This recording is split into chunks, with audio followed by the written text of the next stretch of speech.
Hello.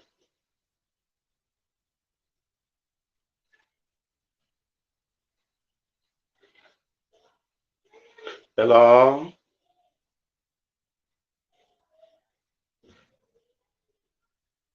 Am I audible? Can you confirm that I'm audible so that I can proceed with the program?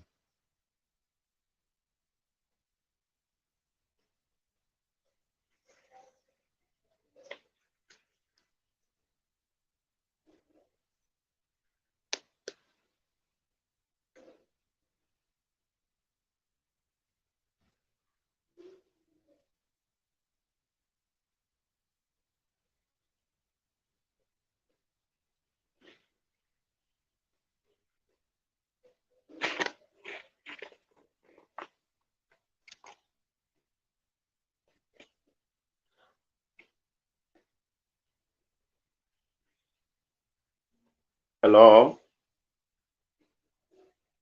Hello? Hello?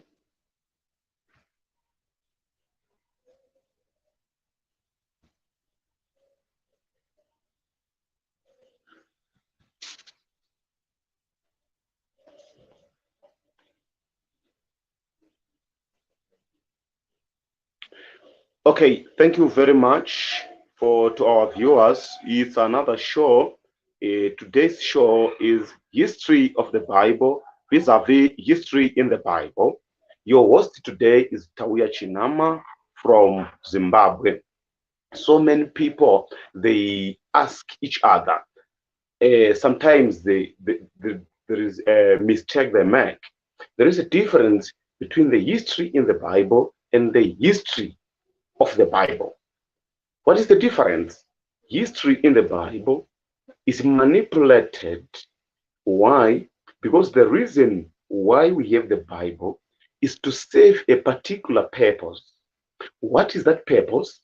The purpose is to nurture faith in a date, to nurture faith in God, to nurture faith in Yahweh. So that's the reason why we have the history in the Bible.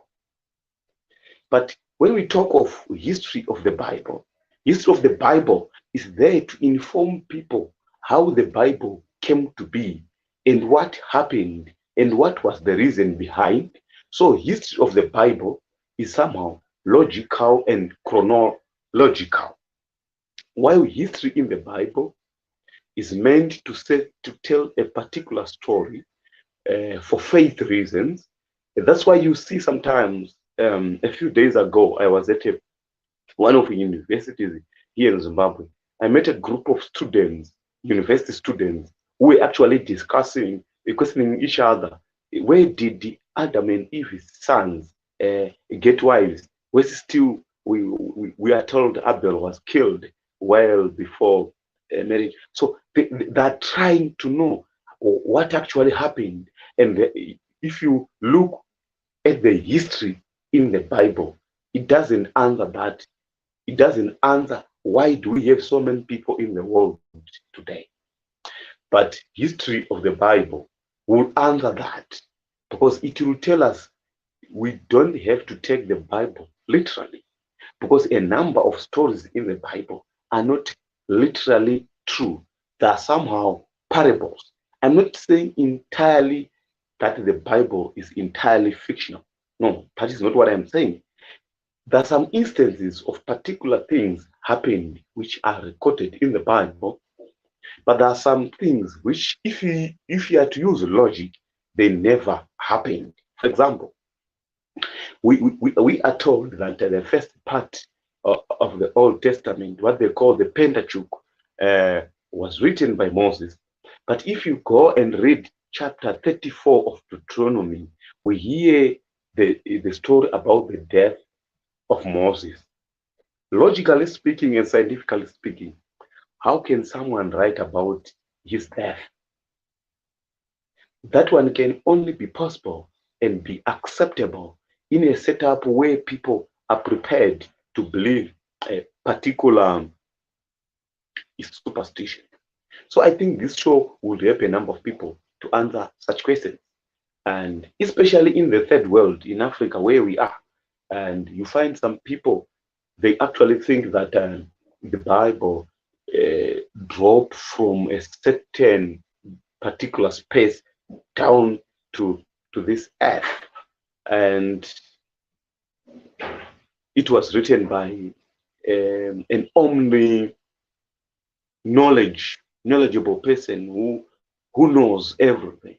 But scientific discoveries, and history of the Bible actually shows a different story. For example, in the Bible, particularly in the book of Job, we find that the way Earth is being described and the way is, according to the recent and latest scientific discoveries, we know Earth is circular, and we know Earth is not the center of our galaxy or of our universe, as believed in the Bible. So we see that if we are to follow the history of the Bible, we find that some of the people who are said to have wrote some books in the Bible, we actually, if I'm to use Richard Dawkins' words, Richard Dawkins said some of those guys were ignorant desert nomads who didn't know where the sun goes at night. So just imagine people who wrote whatever they wrote with that limited knowledge. It's a pity that a majority of scientific books and history books, they are revised time and again, taking care of certain errors. But unfortunately, due to the nature of religion, you cannot revise the Bible, you cannot edit it. But anyway, at some point, when Pope Francis was preaching, he actually saw the need to update. He actually said some of the parts of the Bible are outdated, and then the media was awash with saying the Pope wants to produce a new Bible, but he was actually being honest. He was actually being scientific. Some of the things which is written in the Bible nowadays, they don't make sense. But it made sense the time when it was written, because it addressed the questions of that time. But nowadays, we've advanced. So some of those parts are no longer necessary, and we should not actually follow them, because the effect of following such a thing, which is somehow backwards, is that it produces people who are not in touch with the latest environment they are living. For example, look what the Old Testament say about rape. If a man rapes a lad, you are said you have to marry that lad. What's that? And look at how it treats women, and how we have advanced in trying to see that women and men are treated equally. And look at how the Bible promotes slavery. If you read some Pauline letters, you find Paul encouraging slaves to be obedient to their masters, which is not, which is very unhuman. So it's very few parts of the Bible we can take now, and I don't deny the fact that you can learn a lot of lessons from the Bible if you decide to ignore the historical authenticity of the event inside it. If you just try to draw some lessons, because human nature, sometimes the way people behave, it goes a long way. For example, in so many countries, people can learn from the Bible politically. For example, people will vote a new government, and they'll be expecting things to be new. They'll be expecting better things, but sometimes it doesn't go that way. It goes the other way around, and that is the same. For example, if people are to learn from the Bible, they say, look, the story of Moses, whether it's literally true or not, those Israelites guys that are said to be taken from Egypt, think that they're getting into a good life. They went into a desert and they suffer a lot. So probably people who are in that situation in different countries, you get a new government, think that things are going to be better. Then you find they'll become very worse. So you say, we can learn from this event, but doesn't make it literally true. So that is what I'm saying. There is history in the Bible, which was written to tell a particular story. What is the story? To nurture faith in a God. That is the reason why the Bible was written. Then there is the history of the Bible. The history of the Bible is there to inform us on what happened and how the Bible came to be. So I think I've tried to answer certain questions, especially the questions I referred to earlier, where I said some university students were arguing with each other that Adam and Eve had two sons. Where did they get wives? The Bible doesn't address that. Why? Because it is not a book of history. It is not a book of science, but it is a book of faith meant to nurture faith. So that is the difference between history in the Bible and history of the Bible. History in the Bible we cannot rely it because it is unscientific. It is not logical because history in the Bible tells us that at some point snakes were speaking. At some point, donkeys were speaking. So history in the Bible tells us at some point there was a worldwide flood which actually killed all species. But if we go to the real history, where the Bible also is located, when we talk of the history of the Bible, we find that up to this day, paleontologists and archaeologists, they didn't find the evidence of the Noah story. Though I know the theologians will be trying hard whenever they find some few evidence, they try to connect it, but up to this day, there's no evidence pointing to that. So which means certain events in the Bible, they didn't happen literally. But there is a danger when you treat the history in the Bible as the history, because you'll be taking it as it is happened. And if you were to look, because when I say history of the Bible, I'm locating history of the Bible together with the history of the whole universe, even the history of humanity. According to evolutionary biology, evolution, we find that we did not actually come from Adam and Eve as side, because Adam and Eve is a creation story which was told to address a particular question. Because people were asking, where did we come from? And what happened at the start? So the Jewish priests come up with this story, borrowing from different traditions like the Sumerian and the Babylonian, which many people don't know that the Bible is not purely a Jewish thing, it's not purely a Christian thing. The Bible borrowed a lot from other traditions. Some characters, the way they're treated in the Bible, you find similar characters in other traditions. For example, for those who would like to read, and please note that our viewers, I don't intend to offend anyone, regardless of your religion. But can you try to go and read the story of Horus and the story of Jesus, and try to see the similarities between the two, and you find the story of Horus was earlier than the story of Jesus. What I am going to do with this information is not my responsibility, but I'm sure this information will actually liberate you mentally. Because here we are saying, let us be scientific, let us be logical. The problem is the majority of people who have a number of questions when it comes to history in the Bible is because they don't read the Bible on their own. They allow certain men, the so-called certain men of God, to read the Bible for them and interpret for them. But personally, I'm well known.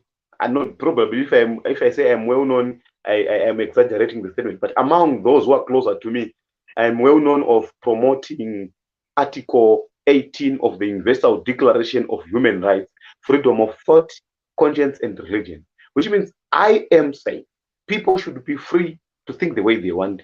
People should be allowed to explore anything they want. People, if when it comes to religion, despite the fact personally I am non-religious, I am a humanist, I am an atheist, but I don't have a reason. If I hear someone moved from one religion to another, for me, I take it as progress. For me, I don't take it as, because religiously speaking, certain religions, when someone converts from one religion to another, they say you are lost or something happened. But for me, it's progress, because you've managed to see the loopholes of a particular religion, then you are exploring the next religion, and that person is likely to move to another religion and move to another religion, and at the end of the day might end up being non-religious like myself. So a reflection on history of the Bible versus history in the Bible is one way which can also give you freedom, because you start to read for yourself, you start to analyze for yourself. Let us formalize having conscience, independence, having free to do our own. I know in so many countries, people don't care much about reading. But when you read, when you talk to the people, you are likely to be ostracized. You are likely to be told you are demon possessed. You are likely to be told all sorts of insults. Why? Because people have been forced to take history in the Bible as scientific. So cognitively, they've been developed in a way which limits them. Because imagine at a tender age, you're below 7, you're being told that whatever happened in the Bible is not meant to teach or is not meant to tell a particular story, but it's literally true. You grow up thinking that is literally true because what normally happens with human beings, what we are told when we are young sticks longer than what we are told when we are older. So to our viewers, I encourage you to teach your children what you have learned when you are older, so that they can know it while they are still young. Some of us we're not privileged that to be taught what our parents knew when they are old, but we only find our way through our own spirit of inquiry, through our own spirit of inquisitiveness. By spirit, don't take it to mean what it means in religion. By spirit, I mean that desire, that longing for searching, that longing for knowledge. That is what I mean by spirit. Because nowadays, I think when you mention a word, you should actually explain it. Because nowadays, meanings of words sometimes they have to be attached to particular scientific community or to particular individual. For example, we have so many words which have actually changed meanings. For example, by the time the Friedrich Nietzsche was alive in Germany, the word gay used to mean happiness, but nowadays it means a male homosexual. And actually, Nietzsche wrote the book Gay Science.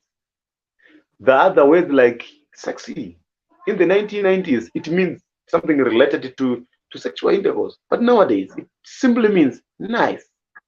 The same with bright. Bright used to mean a person who is intellectually smart. But now in America, a bright is a non-religious person. So words evolve over the period of time. Hence, my earlier suggestion that it seems the history in the Bible needs to be updated, because a number of words never changed for a lot of years, and people are not willing to change. I'm happy. The example I gave of Pope Francis when he said he thinks that the Bible needs to be updated, he was right, but he was later on misquoted by different medias and by different fanatics of different churches, probably particularly some Protestant churches. I have nothing against Protestant churches, but I'm just trying to show the relationship between the traditional or mission churches and the Protestant churches. Because I normally hear the Protestant churches when they're reading this history in the Bible, they associate the Vatican with what they call the beast, and they associate themselves with as if the people who are trying to correct that error. Whether they're right or they're wrong, I don't know, but I don't buy their narrative as a non-religious person. So I think at this moment I've said a lot, and I've seen my brother from Uganda is also in the studio. I'm sure he might have some questions for me before I proceed, or some insights or some contributions. My brother Katumkasa, I think you are burning to say something, because I'm seeing you at some point, you'll be smiling, at some point, you'll be frowning the face, which means I'm tampering with your emotions. I'm throwing you in the cold water and in the hot water. Yeah, I'm taking it, swinging you. Over to you, my brother. Thank you, sir. Thank you, comrade brother Tauya Chinama. Tauya Chinama is a Zambian, Zimbabwean philosopher, no, but of course, Zimbabwean. Do you hear me, Tauya? Zimbabwean, I mean Zimbabwean. You Zimbabwe, of gave course, me a yeah. new country. Yeah. Tauya Chinama is a Zimbabwean philosopher, of course, a leader of SODA, an NGO there, is a human rights activist. Of course, Tauya Chinama is a strong humanist leader. And of course, Tauya Chinama is also a theologian in a way because he was in a school of theology. In fact, he almost became a priest. So for the viewers who don't know Tauya Chinama knows more Bible than myself. Tauya Chinama knows more Bible than myself because for me, I never went to a theology college. I just read the Bible in school for 13 years, but Tauya went a step ahead and went to theology. We would have been having Reverend Father Tauya Chinama. Yeah, right now, but the guy chose to become a humanist. Now, I have to say, thank you, Council Igbo Hype. Council Hype is a Nigerian humanist, senior lawyer. He has been watching us. Actually, sent a message. You must have seen it on the screen. He's based in Nigeria. No, actually, he's a UK citizen, but a Nigerian-born lawyer. Council Hype Igbon. Yes. Um, yes. I'll bring you up. Council Hype Egbone is saying he will bring us. Yeah, he wants to be part of this show to meet Tauya. Tauya, you see how you are impressing people. Yeah, Council Hype Egbone is a UK citizen, but of course a Nigerian-born humanist and lawyer. He wants to be part of the show. Yes, we shall bring you up to speed, Council. You'll be part of this show. Thank you so much for watching. Now, having said that, of course, you can see Tauya that we are making an impact. People are watching, people are loving the show, and people are following keenly. And I've been saying that Tauya is a senior to me when it comes to theology because he almost became a priest. And he has an association for priests. I think, how do you call it? Ex-priests? Pardon? Your association for ex-priests is called what? You have an association for people who are supposed to become priests. How do you call that? An association called the Excellence Project, which actually I formed in partnership with Dr. Leo Igwe and other people, where we came together. Why we came together? People who were learning to be priests or to be imams or to be a leader of any particular religion. When you live, you face stigmatization, you face ostracization. When people, they will be calling you, you are cursed, you are confused, whatever. So we thought that mental health of those people is very, very important, because you have to be bold enough to challenge those people. If you are not bold enough, you develop hypertension, you develop depression. But if you are bold enough and you try to understand those people, because it is not their problem, but it is the way their minds were formed. Cognitively, they are told, even this institution where we left, this region where we left when we were training to be priests, they will try by all means, if you leave them, they will make sure that you have to suffer. Why? So that it will be a lesson to those who remain, so that they will never leave. Say, look, Tauya left us, he's suffering. Tauya left us, he developed mental problem. You know, some they actually develop mental problem to become mentally disturbed, mentally impaired. Why? Because they'll be somehow segregated, secluded. They find no friends, and probably they don't find any profession to venture. Like myself, what actually made me to be not bored, I ventured into politics, I ventured into activism. And whenever I went to conferences to present, I want to assure you, my brother Kato and other viewers, I don't present a paper which doesn't get at least 5 questions from people who are being surprised by my ideas. My ideas are somehow very controversial. Imagine living in a area which is so extremely religious and having the courage sometimes to challenge those people, even in their own institutions. So they start to see you in a different shade. Some people, they start to say, you are making a lot of sense. And I think I will go on with such shows. Today we had this show of history in the Bible and history in the Bible. And I'm sure religion affects almost every part of the society. And I'm Now, I sure want one to of add the shows, something. I think one of the shows which will come, the next show, which I don't know, probably next Sunday, it will be the future of secularism in Zimbabwe, especially particularly in our political issues, which is so connected to this because majority of politicians are too religious and they prefer the history in the Bible, not the history of the Bible. So when someone is informed by the history in the Bible than the history of the Bible, that person is likely to fail. That person is likely to produce something which does not produce maximum results, because you are basing your policies on mythical writings. You are basing your policies on legendary stories which are not literally true. Sorry. If I start to speak, I go on and on. I think that's why I wanted to be a priest, so that I can preach 3 hours while people are listening, but not challenging me.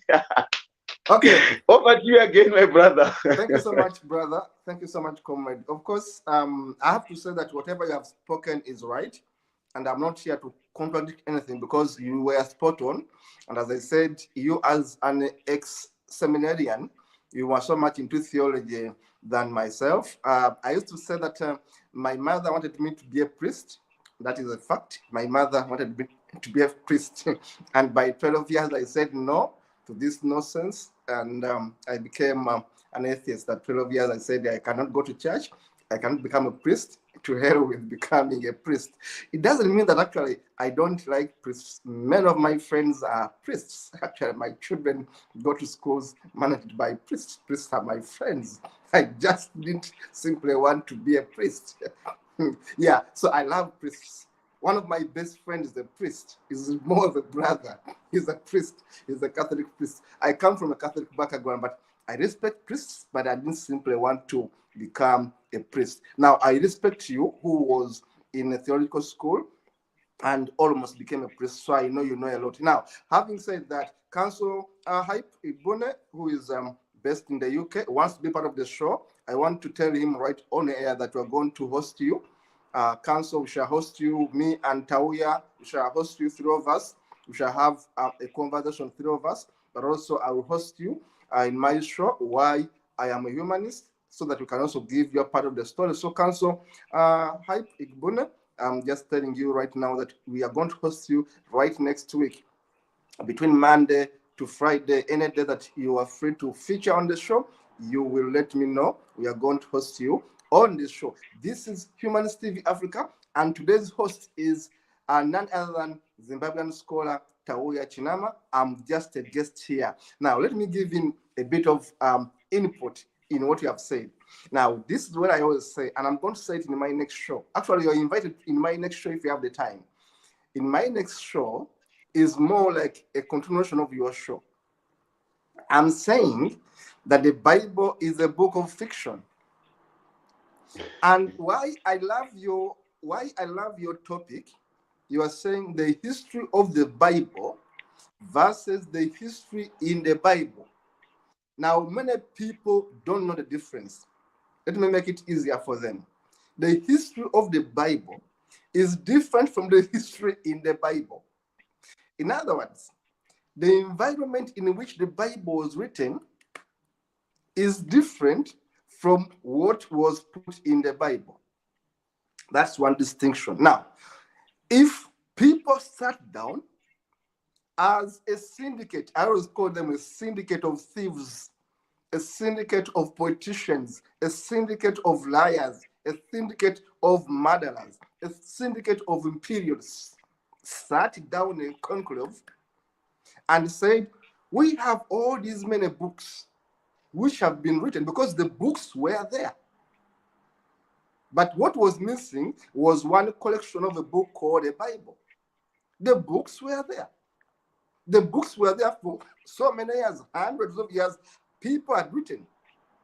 The Old Testament was already there, about 3,000 years. The Old Testament was there because the Jews, the Coptics had written this book. The Bible is only 2,000 years old. The Judaism is about 3,500 years old. So it means that Some books were there, maybe 100 years, maybe 200 years, but some books were there anyway. Now, where was the confusion? These so many books were confusing these Romans, because now among the book owners, they were fighting among themselves. Everyone was saying, I have the right gospel. I have the right gospel. Me, I saw him. They never saw Jesus Christ. All of them were guessing because the man had died a long time ago. But where were they claiming to have seen Joshua, Yahweh, and all those names as you studied them in your theology school? Now, how would this confusion be ironed out? A man called Constantine, who is an emperor, who is a leader of Rome of that time, the year is 325 AD. You know these Bible things much better than me, but the year is 325 AD, and the man says, let us have a council, let us have a meeting, and we iron out all this confusion so that some books are rejected and other books are accepted. Now they set up a committee, and the committee sets up what we call a canonicity, where books can be selected and say they put a criteria that a book written within this time frame can be accepted. A book written from this area can be accepted. A book written by Paul, Mark, James, etc. can be accepted. Now, some books are rejected. That's why we have what we call the Lost Bible.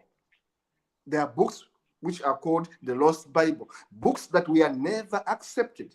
Yet these books have very interesting stories. Do you know, I read one of these books and it was telling the story of Abraham.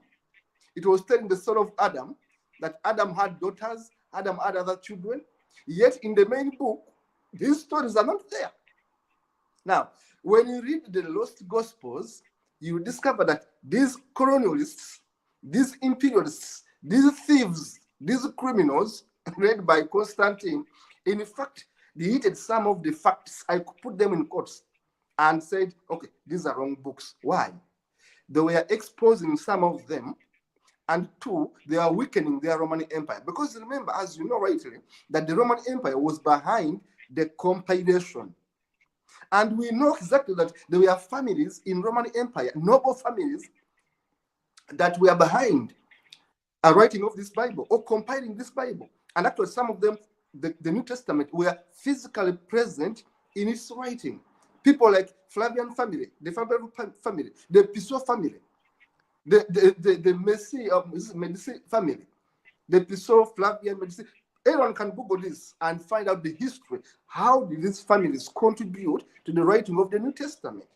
Now, having said that, I go back to your question briefly, that the history of the Bible vis-a-vis the history in the Bible. Now, the environment makes the history of the Bible. How do we come with this book? Yet the history of the Bible, the history in the Bible is also different. Look at the Old Testament. Look at the lies in this book. I call it the book of lies, and I've been consistent. I call the Bible, but I also put another book, the Quran. These are books of total lies. The Quran and the Bible, two books of completely falsehood, total lies, bad science, mythology, misogyny, sexism, racism. All these bad things are found in the Quran and are found in the Bible. Now, when I look at theology and I look at the Bible, for example, look at the Bible and look at the introduction of the Bible. From the introduction, look, only read 5 sentences in the Bible. The book is called Genesis. You have read it. It tells a lie about creation. It tells a complete lie about creation. That at the beginning, there was what? And there was what? And this one. Now, it's a total fabrication from the first line. How do you create things without sun? How do you create plants without sunlight? How do you say there was one man? You have said it rightly so, that one man came from nowhere, and then from this man's rib came a woman. That is stupidity. There is no way you can make a woman from a man's rib because they have a different DNA. Now, fast forward, look what the last book is called, Revelation. Go and look at for the last statement in that book of stupidity. It's book full of mythology that a thing is going to come so big, so what? Putting people in fear. It doesn't exist. It has never come. The so-called beast. So the Bible is a book of fiction. In fact, the Bible and the Quran deserve to be in a section called fiction, fiction, fiction. When you go to the library, we need to find the Bible and the Quran in a section called fiction. They don't need to be anywhere near logic. They don't need to be anywhere near history because they are not historical, they are not logical, they are not reasonable, they are books of crime. In the Bible, you find a tribe X given a mandate by a God called Yahweh to go and kill other people, including pregnant women, including children. I was reading, fast forward as I conclude on this, I was not reading, listening to the leader of Israel, Benjamin Netanyahu. He made a statement this week. The statement is quoted from, I think, Samuel. He makes a statement, reading it to his soldiers, telling him to go and kill Palestinians and vanquish and extinguish and destroy and leave nothing alive. He made that statement this week. Benjamin, and this guy Netanyahu, Benjamin Netanyahu. Now, he is using the Bible. Anyone can Google this. He made a statement, a damning statement, based on the Torah, which is partly on part of the Holy Book. The Holy Book of the Jews is called Tanakh. It's not the Bible. The Holy Book of the Jews is called Tanakh. The Tanakh has parts. One of the parts is called the Torah. So Jews are not, or Judaism, and is not part of Christianity. In fact, Jesus is not their Messiah. But Torah has a resemblance, not similarity, but a bit of a resemblance with the Old Testament, Torah. Now, Benjamin Netanyahu this week made a statement citing from the Old Testament, a statement, a verse which allows them to go and kill everyone, to go and destroy everything in Gaza. Anyone can challenge me, simply look for his speech this week. He says, go and kill them. In my next show, I'm going to quote the speech, maybe, and I'm going to quote you I think it's First Samuel 7. I'm going to check it and verify it, but it was made this week. This week. Now, you can imagine, someone is using an ancient book of murder, of plunder, of pillage, of rape, of defilement, a book of everything evil, to justify the killing of Palestinians today. Now, back to you, sir. This is on my show. I'm just a visitor here. I'm just here. So let me stop here, because if I continue talking, no, honestly, I'm going to be disastrous. This is your show. That's my take, and that's my conclusion. Back to you. Thank you very much, my brother. Thank you very much. And all along, I used to think that you are Jew, but I had referring to Jews as tribe X. I'm a Jew too. My mentor was a Jewish guy. My senior mentor was Jew. So in a way, I'm also a Jew, in a way, in the courts. Yeah, because I think for Judaism is different from Christianity, because someone can be a Jew and be non-religious. Because Yes. for Jews, it's about culture. Yeah. It's about culture. It's about following particular values, not about beliefs. And sometimes when I visit the church I normally visit is the Catholic Church. Some people, not everyone will be knowing that I'm non-religious. They ask me, why are you going to church? Then I tell them, listen, this is a place where I meet new friends. Plus, I refer to myself as a cultural Catholic, because I have some Catholic values which I like. But I don't agree with certain doctrines. Doctrines like the original sin doctrine. You see, the original sin doctrine is taken from the history in the Bible, where we are thought to have, where we are thought that we are dirty, we are defiled because of the sin of Adam and Eve. Imagine, we are told we are defiled because of the sin of the people who never existed. You see, this doctrine is based on myth, so I can't agree with that. But the way they fight for human rights through Catholic Commission for Justice and Peace, that value, I resonate well with them. That's why I call myself a cultural Catholic. You just remove the superstitious part and leave this other issue where they care about human welfare. Of course, I agree with them on that one.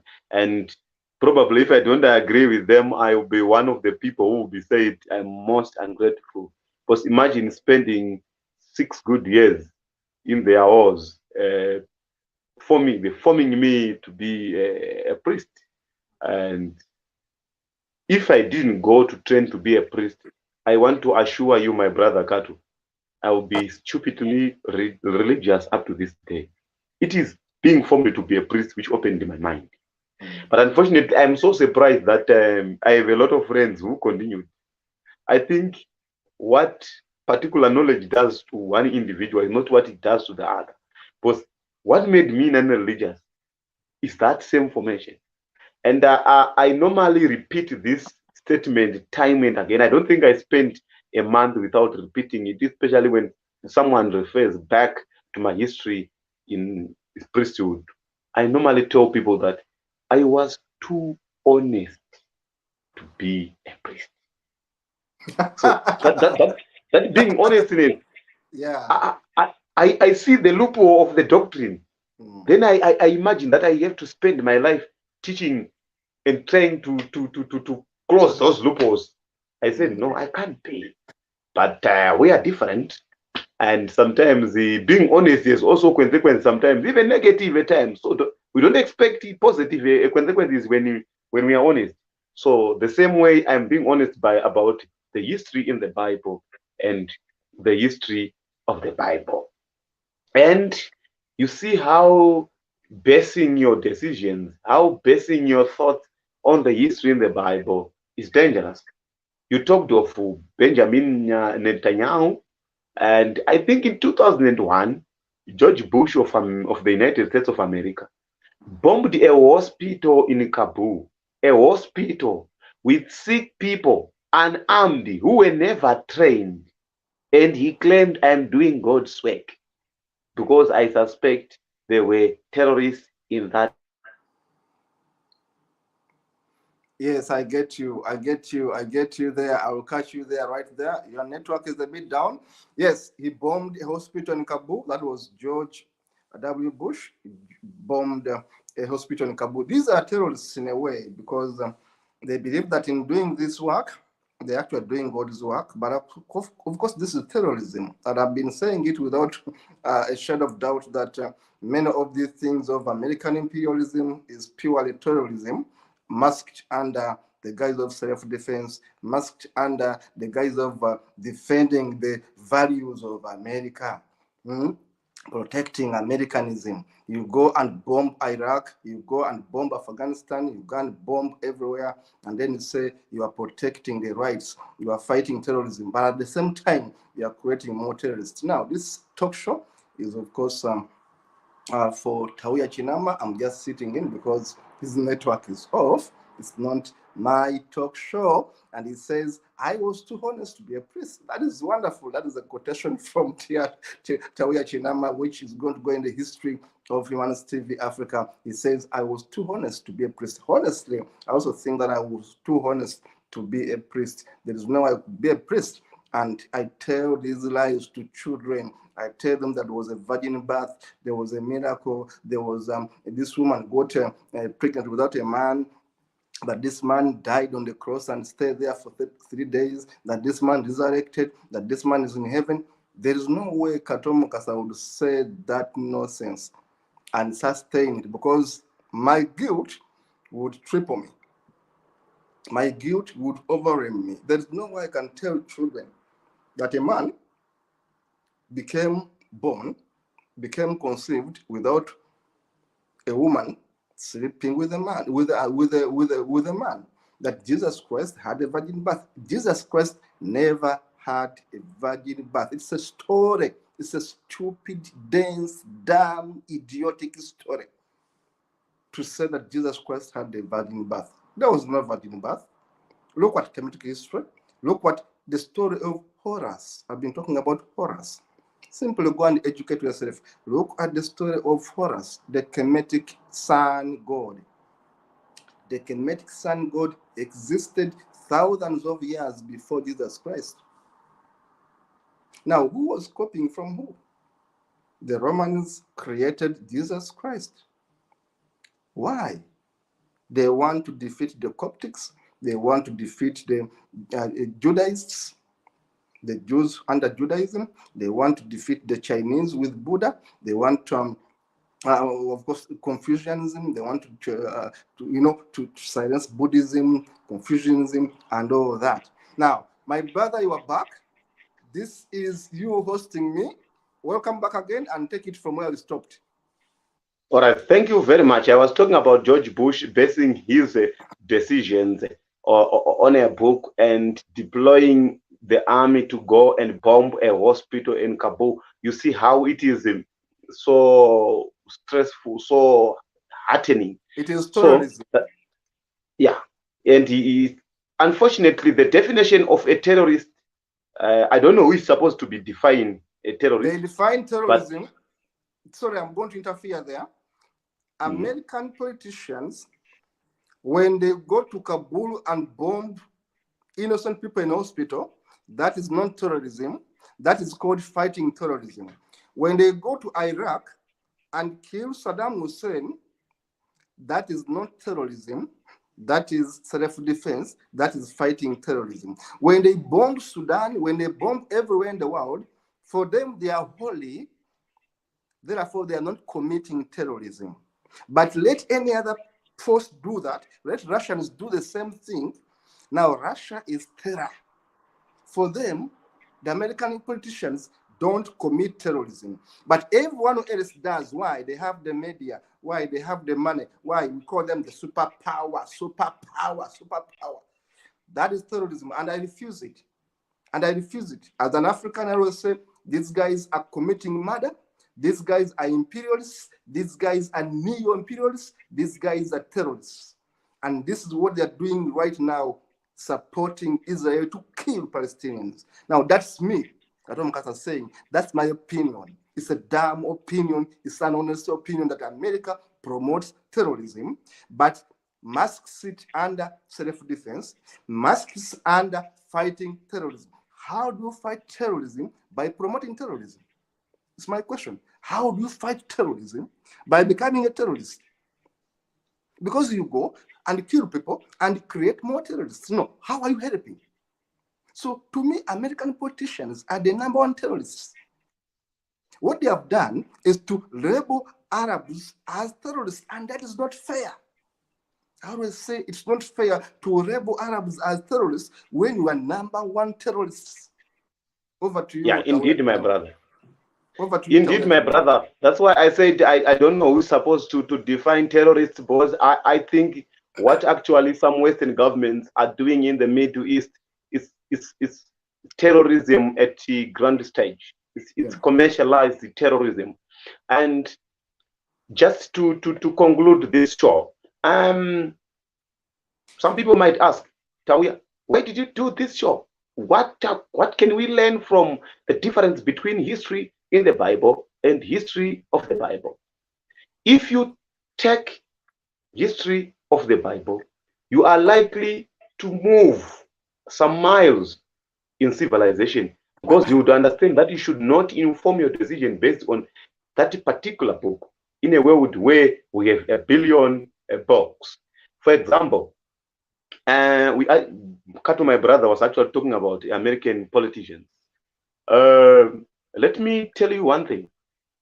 Slavery and colonization were actually inspired by people who believed in the history, believe in history in the Bible.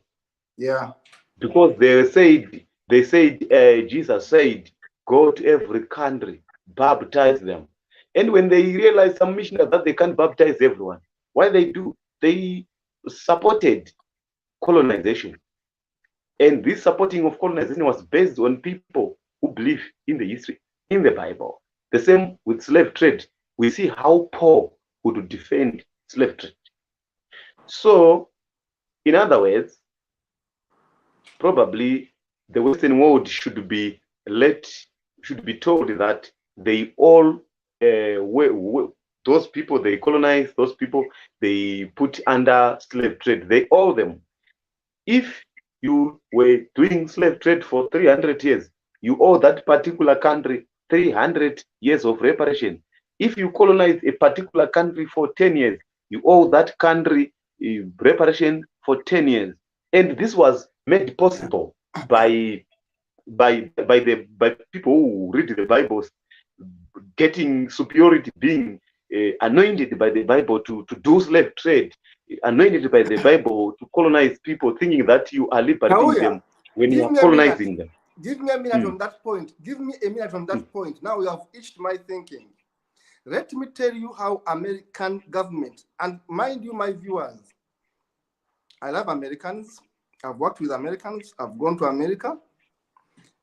My issue with American politicians, not Americans. I don't agree with American politicians. And I know why, and I can tell you why. Most of American politicians have been influenced by the Christian dogma. I'm telling you and I'm repeating this. Most of American politicians, go down their history, they have been influenced by American dogma. Even when their foundation was secular, when you look at the guys who founded America, they were secular. But down the road, fundamental Christians took over America. When I say America, the leadership of America. I was a proud guy when we got some people to rule because they don't lead. These are rulers because the way they behave to us, the so-called third world countries, is not fair. But to bring you up to speed, what we are talking about, you are talking about something to do with justice. We're talking about something to do with reparation. That was the word. Now, let me tell you about reparation. American government,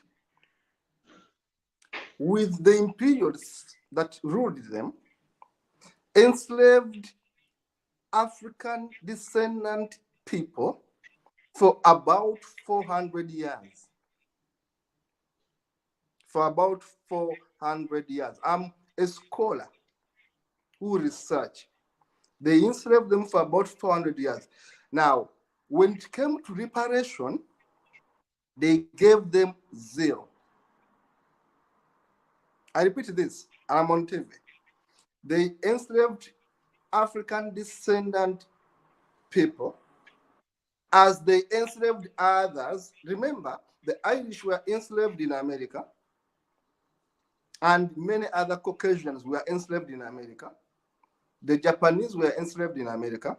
The Chinese were enslaved in America. There were other people, the indigenous Americans were there. There are other people in the plantations, but the numbers may not have been so big. So people are normally carried away by the Africans, but there were others working as slaves. That's why we talk about the revolution that brought classes in America, then Nathan revolution. Now, having gone that step further, look, these guys get independence. They decide to reward almost everyone. They don't reward African slaves. Apart from freeing them, they don't reward them. Now, you can imagine that Americans have the courtesy to tell other people to give reparations to the Jews. Do not Jews were given reparations. I repeat this on camera. Jews were given reparations. I think even Japanese at one point, yes, after their bombing, Japanese were given reparations. I read Kato, yes. Just to interfere, you are surprised why Jews were given reparations. They are basing their decision on history in the Bible. History in the Bible tells us the Jews are special people. That's why I'm saying, you see how the effects of following history in the Bible, not history of the Bible, they give reparations to Jews, but they're basing their, what they say, these are special people. You Africans, they are not mentioned in the Bible, so we can't give you. You see the effect. Exactly. Yeah. So now, I think even viewers now can get why we are so worried about this history in the Bible versus the history, the real history of the Bible. Exactly. Now, to continue as I conclude on that point, my brother, you can imagine that my mentor, I always say my senior mentor was a Jew, but a Jew who's secular, who was not religious. I loved him. The guy was my senior mentor. I love Jews. I have no problem with them. But look, Jews were given reparations. Who is doing that? The Americans are forcing that to happen. Japanese were given reparations. Who is doing that? Americans. The government is forcing that to happen. Japanese are given, Jews are given, African descendants who have been slaves for 400 years are not given a single damn reparation. Now, this government, over the years, has been a government of racists. They are going to tell me, oh, look, Obama was part of you. He's not part of me. He's part of the system. What did he change? What did he achieve? What did Obama achieve? What did he change in terms of helping his enslaved people who up to now don't have amenities, who up to now are shot on the streets like dogs, who up to now claim to be free when they are not free? So when you talk about these things, some of us get annoyed because that's the fact. I've been there. I've seen how miserable some of these states are. Now, when you talk about justice, this is what we want. Where racism is seen even today in the so-called developed world. It's a shame, Tauya. It's a shame that you give others reparations, but you don't give these African descendants who have worked for you for 400 years nothing. You give them nothing. Over to you, Tauya. Well, thank you, my brother. It was lovely to be with you at this show. We can't say any more some things because we can spend the whole day with you here.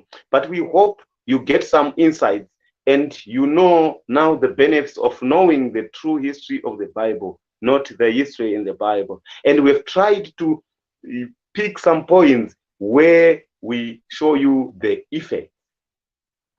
As usual, I am your host, Tauya Chinama from Zimbabwe, together with my brother Kato. Thank you very much, my brother Kato, for embracing my show. I'm sure people will enjoy it, and we are going to bring you more shows. And please brace for something very scientific, logical, non-partisan. What we are going to be the midway. We respect everyone, regardless of your skin color, regardless of your sexual orientation, regardless of your region of origin, regardless of your religion. This is your home. Humanist TV Africa. See you in the next Thank you, sir. episode. Before you close, Kato. there is a person from Uganda who is right now in the UK. Mugenyi, thank you so much. He has sent greetings. That is Honorable Mugenyi Amiguna, is a Ugandan based in the UK. He has said thank you, Senior Kato Mukasa and Brother Tauya Chinama for the historical insights. I wanted to say, people are saying thank you so much, Muguna, for watching this show. Thank you so much, my brother Tauya, for closing this show. See you in the next one.